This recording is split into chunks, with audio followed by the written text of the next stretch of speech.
President Donald Trump's lawyers will start delivering their opening statement on Saturday. Their defenses of his actions are unlikely to be cogent or persuasive. The trial brief his team filed earlier this week took alarming stances on executive power, effectively arguing that there are no constraints, therefore, the president cannot abuse it. At times, their arguments devolved into campaign literature. Trump's lawyers argue at one point that he is being impeached because Democrats have no response to the president's record of achievement in restoring prosperity to the American economy, rebuilding America's military, and confronting America's adversaries abroad. None of that is germane to the issue at hand. Poor legal representation is a defining theme in this impeachment saga. Many of Trump's current woes can be traced back to a series of misjudgments made by his personal attorney, Rudy Giuliani, which Trump encouraged. The president's inability to find high-quality lawyers to aid him, or listen to those who might have not helped his plight. And as I've noted throughout this process, those who've argued against Trump's impeachment or removal from office have yet to present a robust case. But in this late hour, an exception has arrived in the form of Josh Blackman, a South Texas College of Law Houston professor. Blackman is a conservative legal scholar who has played a notable role in the legal battles surrounding the Affordable Care Act. He does not share Trump's most extreme legal stances on impeachment. Blackman acknowledges that an impeachable offense need not be criminal, and he disagrees with Trump World's constant assertion that impeachment amounts to the overturning of an election. While senators may have no choice but to listen to Trump's lawyers, engaging with the strongest alternatives available is more productive for everyone else. Blackman's primary concern is not so much about Trump himself but about future presidents. He takes issue with the potential breadth of activities that might fall under what the House has defined as an abuse of power.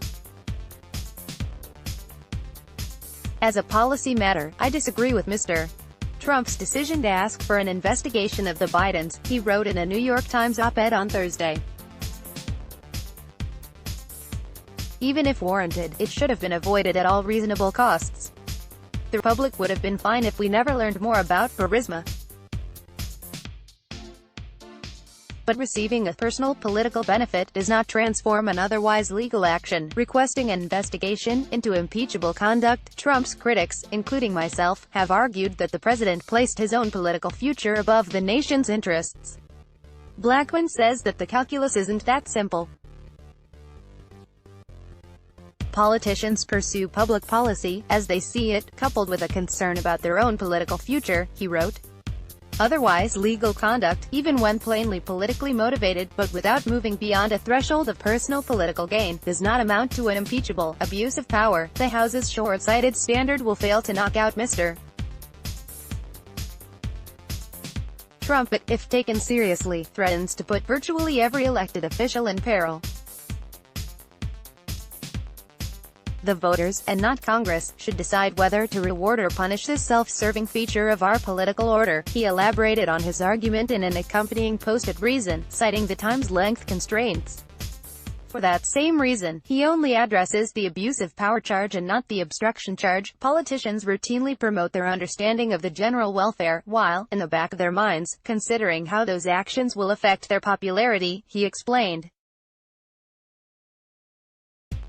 Often, the two concepts overlap. What's good for the country is good for the official's re-election. All politicians understand this dynamic, even, or perhaps especially, Mr. And there is nothing corrupt about acting based on such competing and overlapping concerns. If Trump had withheld military aid and diplomatic favor from Ukraine out of legitimate concerns about widespread corruption, Blackman's argument here would carry more weight. But as Case Western Reserve University law professor Jonathan Adler noted in a separate Reason piece, the facts suggest otherwise. As virtually all of the evidence in the record shows, what Trump asked for was the announcement of an investigation, and that he had no interest in combating actual corruption of any kind, he wrote.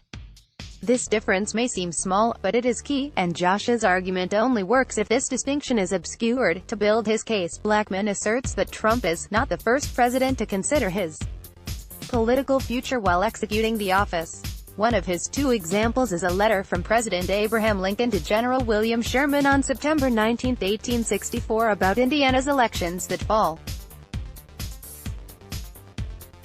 In the letter, Lincoln asks Sherman to let as many soldiers in his army from Indiana return home to vote as possible. The state election of Indiana occurs on the 11th of October, and the loss of it to the friends of the government would go far towards losing the whole Union cause, he wrote. The bad effect upon the November election, and especially the giving the state government to those who will oppose the war in every possible way, are too much to risk, if it can possible be avoided. This is an intriguing example because it's one in which a president seems to have unambiguously used his war powers in an attempt to influence the outcome of a domestic election. Was Lincoln's primary motivation? Blackman wrote, wanted to make sure that the government of Indiana remained in the hands of Republican loyalists who would continue the war until victory. Lincoln's request risked undercutting the military effort by depleting the ranks. Moreover, during this time, soldiers from the remaining states faced greater risks than did the returning Hoosiers. Lincoln's actions still differ from Trump's Ukraine scheme in three instructive ways. I won't dive fully into the debate over how Lincoln wielded executive power during the Civil War in this article. But it suffices to say first that Indiana had a fairly active pro-Southern bloc during the war, and that Lincoln and other Union leaders may have legitimately feared that a state government sympathetic to the Confederacy, or at least to a negotiated peace with it, could undermine the war effort in the key state. While Lincoln could credibly claim that he acted in the nation's military and national security interests, Trump's treatment of Ukraine has likely only aided Russian efforts to expand its military and political influence in Eastern Europe. Second, Lincoln explicitly told Sherman that his letter was not an order, and merely intended to impress you with the importance, to the army itself, of your doing all you safely can. Yourself being the judge of what you can safely do. In other words, if Sherman could not spare the men for military reasons, he was not obliged to do so. That indicates Lincoln ultimately prioritized the Army's combat readiness over the political viability of his party. Trump took no such care or caution in his unilateral freeze of military aid to Ukraine. The available evidence suggests he only relented when Congress caught wind of the scheme in mid-September. Third, and most tellingly, Lincoln's letter says that the soldiers need only vote in the state elections in October, and not for himself in November. They need not remain for the presidential election, but may return to you at once, he wrote. This is particularly remarkable because Lincoln and many other observers genuinely feared by September 1864 that he would lose the election that fall. Against that backdrop, his comment that the returned soldiers need not remain seems like a conscious effort to avoid reaping any direct personal benefit from his actions, no matter how urgent he may have thought it. Trump, on the other hand, made clear over and over again that his focus was on the Bidens themselves, and thus on his own electoral fortunes this fall. Blackman's other example takes place a century later during Lyndon B. Johnson's administration. Johnson, he writes, sought to place Thurgood Marshall on the Supreme Court in 1967 even though there was no vacancy to do so. So he created one by naming Ramsey Clark as Attorney General, knowing it would likely lead his father, Justice Tom Clark, to retire. Here, Johnson engineered a move that would have created conflicts that would keep a sitting Supreme Court justice from deciding countless appeals, where the primary purpose was to create a vacancy on the court, Blackman wrote. Ultimately, Johnson did not run for re-election in 1968, but appointing the first African-American justice could have improved his popularity, and perhaps his party's electoral standing. I'll stipulate that using political appointments to manipulate the Supreme Court's composition is not desirable, to say the least. But comparing it to Trump's Ukraine scheme is a stretch on multiple levels. It's fairly common for presidents to choose Supreme Court nominations with an eye towards their own electoral prospects. Dwight Eisenhower, for example, named Justice William Brennan because he thought it would bolster his standing with Catholics in the Northeast. Trump boasts about his judicial nominations to his supporters whenever possible. All that distinguishes this episode is Johnson's effort to create a vacancy rather than merely fill one.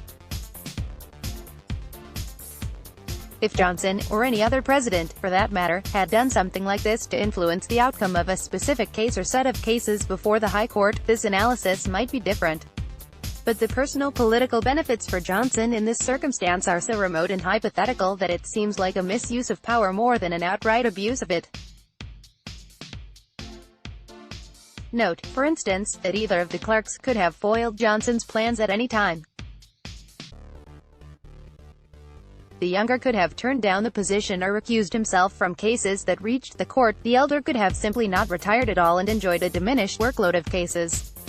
Ukrainian President Volodymyr Zelensky was not so fortunate. What sets Blackmun's argument apart from the servile defenses offered elsewhere is that he raises a genuine dilemma with how impeachment operates. When should Congress leave it up to the American people to remove a president from power, and when should they take action themselves? Blackmun errs on the side of elections. He cites Democrats' victory in the 2018 midterms as proof that the American people can effectively check a president's actions. Ultimately, I find more solace in the short term of the president's tenure. Blackmun wrote, noting that November 2020 will be here before you know it. I don't fault Blackmun for his faith in the American people, only for his assumption that Trump will give them a fair opportunity to render their judgment. After all, the president already tried to undermine his likeliest Democratic opponent by coercing a foreign power into accusing him of corruption. Had Congress not learned of the plot, he might have even gotten away with it. Trump wasn't impeached over the Ukraine scandal because it's the worst thing he's done in office, but because it proved he was willing to abuse his powers to stay there. Let's block ads. Why?